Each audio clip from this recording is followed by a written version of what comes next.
વડોદરા સંસ્કારી નગરીના દારૂના કાળા કારોબાર પોલીસનો જોરદાર પ્રહાર આજે જોવા મળી રહ્યો છે. ખંડણીથી લઈને મર્ડર સુધી અને મારામારીથી લઈને દારૂના ધંધા સુધી પોતાનું સામ્રાજ્ય પાથરનાર અને પોલીસ માટે માથાનો દુખાવો બનનાર દારૂનો લિકર કિંગ લાલુ સિંધી આખરે ક્રાઇમ બ્રાન્ચના સકંજામાં આવી ગયો. ફિલ્મી ઢબે તેની ધરપકડ કરવામાં આવી છે માલપુર ચોકડી પાસેથી. પોલીસને બાતમી મળી હતી અને બાતમીના આધારે પોલીસે વોચ ગોઠવીને તેને દબોચી લીધો. છેલ્લા ઘણા સમયથી એસએમસીના સપાટા અને દરોડા બાદ આ લાલુ લિકર કિંગ ફરાર હતો. લાલુ લિકર કિંગ છેલ્લા ઘણા સમયથી વડોદરા શહેર તેના આજુબાજુ જિલ્લામાં અને સમગ્ર ગુજરાતમાં પોતાનું સામ્રાજ્ય પાથરી રહ્યો હતો.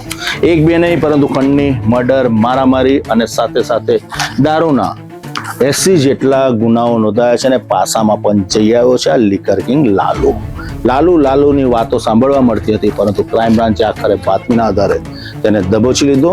અત્યાર સુધી આ લાલુ કઈ જગ્યા પર રોકાયો હતો, કોને કોને મદદ કરી હતી અને ક્યાં ક્યાં ફરતો હતો અને કેવી રીતના આ ધંધાનું સામ્રાજ્ય પાથર્યું, કયા મસ્ત મોટા માથાની સંડોવણી છે અને કેટલા લોકોનો સપોર્ટ છે, એ દિશામાં પ્રામાણિકપણે ક્રાઇમ બ્રાન્ચ તપાસ કરશે તો મસ્ત મોટું નેટવર્ક જે પાથરેલું છે લાલુ લિકર કિંગે તે બહાર આવી જશે.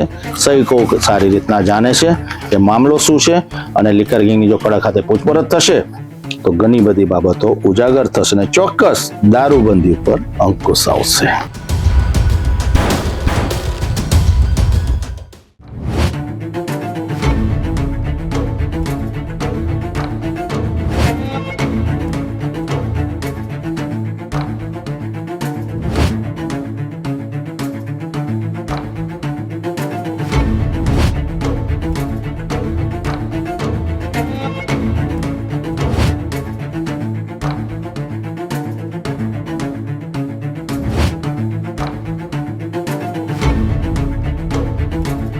વડોદરાના અંડરવર્લ્ડમાં વર્ષોથી દારૂના કાળા કારોબારનું મોટું નામ લાલચંદ ઉર્ફે લાલુ હેમનદાસ ખાનાની એટલે કે લાલુ સિંધી. દારૂના ગેરકાયદે નેટવર્કનો માસ્ટરમાઇન્ડ ગણાતો લાલુ ફરી એકવાર પોલીસના રડારમાં આવ્યો હતો. સ્ટેટ મોનિટરિંગ સેલે 3 મહિના પહેલા જવાહરનગર વિસ્તારમાં દરોડો પાડી 48 લાખનો દારૂ ઝડપી પાડ્યો હતો. તો બીજી તરફ નંદેસરીના રઢિયાપુરા વિસ્તારમાં દારૂના કટિંગ દરમિયાન પણ એસએમસીએ સપાટો બોલાવી 43 લાખનો દારૂ સહિત કુલ 1 કરોડ 40 લાખનો મુદ્દામાલ કબજે કર્યો હતો.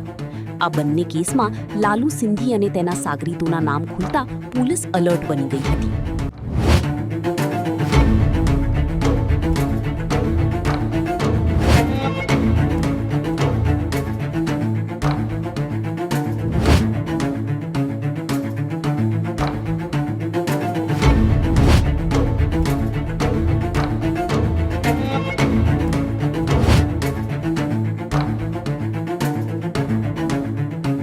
લાલુ સિંધીના સાગરીતો મનોજ પાપડ અને સુનીલ ઉર્ફે અદાની અગાઉ ધરપકડ થઈ ગઈ હતી, પરંતુ લાલુ સતત પોલીસને ચકમો આપી રહ્યો હતો. ક્રાઇમ બ્રાન્ચના પીઆઈ SM ગામેતી સહિતની ટીમ સતત તેની હિલચાલ પર નજર રાખી રહી હતી. તે દરમિયાન બાતમી મળી કે લાલુ કારમાં શહેરાથી મોડાસા તરફ જઈ રહ્યો છે અને પછી શરૂ થયું ફિલ્મી ચેઝ ઓપરેશન. પોલીસે માલપુર પાસે કારને આંતરી અને આખરી દારૂના ડોનને દબોચી લીધો. ગુજસી ટોકના ગુનાની તપાસ એસીપી PN કટારિયા કરી રહ્યા હોવાથી લાલુને વધુ કાર્યવાહી માટે તેમની કસ્ટડીમાં સોંપવામાં આવ્યો છે.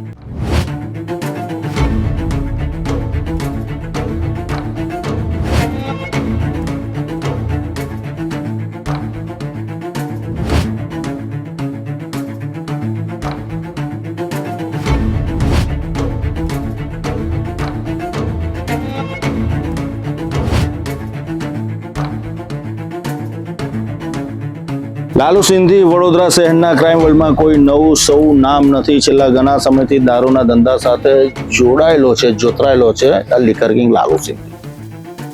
ગુજરાત રાજ્ય અને તેની બહાર અલગ અલગ જગ્યા ઉપર જેલની હવા ખાઈ ચૂક્યો છે અને 7 વાર તેની સામે પાસા થઈ ચૂકી છે અને 80 જેટલા ગુના નોંધાઈ ચૂક્યા છે. ખંડણી, મારામારી, મર્ડર અને દારૂના ધંધાનું સામ્રાજ્ય ફેલાવનાર લાલુ લિકર કિંગની ક્રાઇમ બ્રાન્ચે ધરપકડ કરી લીધી છે. હાલમાં તેની કડક હાથે પૂછપરછ શરૂ કરવામાં આવી છે, પરંતુ મહત્વની વાત એ છે કે તેની સામે તમામ ગુનાઓની છણાવટ થાય અને જો તપાસ થશે તો એને આકરી સજા થવી જવી જરૂરી છે, કેમ કે અલગ અલગ જેલની અંદર જ્યારે તે સજા કાપી ચૂક્યો છે ત્યારે હવે એને કેટલી કડક સજા થાય છે તેની સામે સૌ કોઈ મીટ માંડીને બેઠું છે.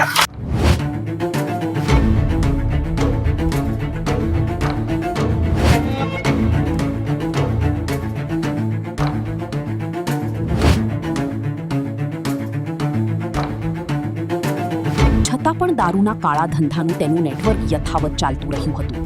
પરંતુ હવે એસએમસી અને ક્રાઇમ બ્રાન્ચના સંયુક્ત એક્શન બાદ આખું નેટવર્ક તોડી પાડવાની તૈયારી શરૂ થઈ ગઈ છે.